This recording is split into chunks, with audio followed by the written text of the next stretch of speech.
quelques jours du second tour des élections, Laurent Gbagbo, le président sortant, prend un bain de foule. Il n'a pas remporté la majorité absolue des voix au premier tour et ce dimanche, il affronte Alassane Ouattara, un ancien Premier ministre. La campagne s'est centrée sur la bataille personnelle entre les deux candidats, bien loin des enjeux qui préoccupent les Ivoiriens. Cette élection est tout un symbole. C'est le jour contre la nuit. C'est le jour contre la nuit.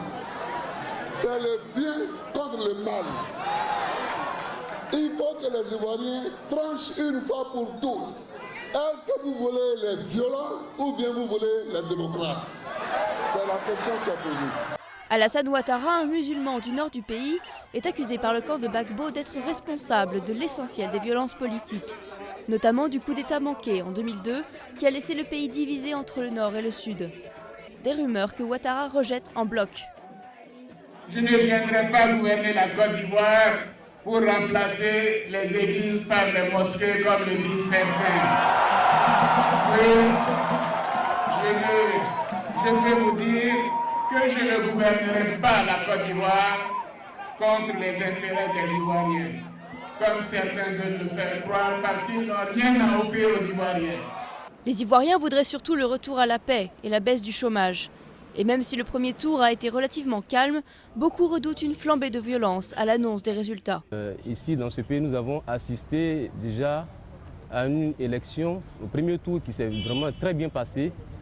Il y a eu seulement des intoxications, mais nous avons compris qu'il n'y avait rien de grave.